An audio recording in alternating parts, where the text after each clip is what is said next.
জিন্দাবাদ। জাকের পার্টির বিজয় কেউ রোধ করে রাখতে পারবে না।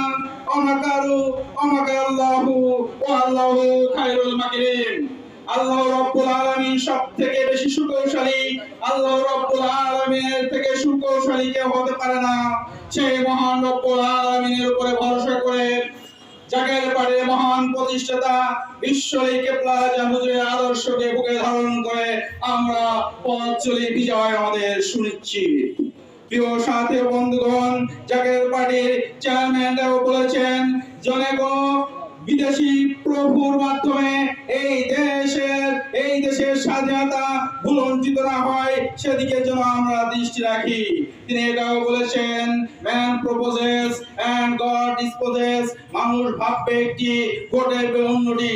সুতরাং এই বাংলাদেশে এখন কি হতে যাচ্ছে এবং এই বাংলাদেশের 18 কোটি মানুষের অন্ন বস্ত্র বাসস্থান চিকিৎসা শিক্ষার নিরাপত্তাকে বা কাহারা দিবে সময় সেটা বলে দিবে ইনশাআল্লাহ।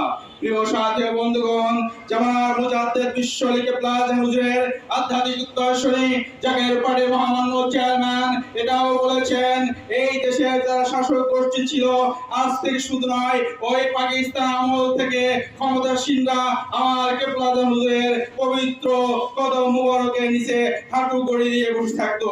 তিনি তাদেরকে বিতাড়িত করে এই দেশের মানুষকে সত্য ইসলামের সান্নিধ্য ধারায় ঐক্যবদ্ধ করার জন্য এই দেশের মানুষকে রাসূলুল্লাহ সাল্লাল্লাহু আলাইহি সাল্লামের সত্য আদর্শ শেখানোর জন্য তিনি একটা প্ল্যাটফর্ম তৈরি করেছেন। সেই প্ল্যাটফর্ম তথা পদবি হলো জাকের পার্টি। সুতরাং জাকের পার্টির পবিত্র পতাকা দলে এই দেশের মানুষের ঐক্যবদ্ধ হওয়ার জন্য আহ্বান জানিয়েছেন জাকের পার্টির মহামান্য চেয়ারম্যান পীরজাদা মুস্তাফা আমির ফয়সাল মুজাদ্দিদ সাহেব। তিনি এটাও আমাদেরকে বলেছেন অস্ত্রের ঝনঝনের মাধ্যমে কখনো ইসলাম প্রতিষ্ঠিত হয় না। এই পৃথিবীর পারতে পারতে যেখানে আমরা যাব দেখতে পারবো ওলি আল্লাহদের মাজার। আমেরিকা যান, লন্ডন যান, কুয়েত যান, ভারত উপমহাদেশের পারতে পারতে আমরা ওলি আল্লাহদের মাজার দেখতে পাই। এই মাজারকে যারা গুড়িয়ে দিতে চায়, এই মাজারকে যারা ভেঙে দিতে চায়, তাদের ভিড় দাঁত ভেঙে দেওয়ার জন্য জাকের পার্টির নেতা কর্মীদেরকে প্রস্তুত থাকতে বলেছেন জাকের পার্টির মহামান্য চেয়ারম্যান। প্রিয় সাথী ও বন্ধুগণ, আমি জাকের পার্টির পবিত্র পতাকা তলে ঐক্যবদ্ধ হওয়ার জন্য যশোর সদর উপজেলার সর্বস্তরের মানুষকে উদাত্ত আহ্বান জানিয়ে আমার আলোচনা এখানে শেষ করছি। আলহামদুলিল্লাহি রাব্বিল আলামিন। আসসালামু আলাইকুম ওয়া রাহমাতুল্লাহি ওয়া বারাকাতুহু।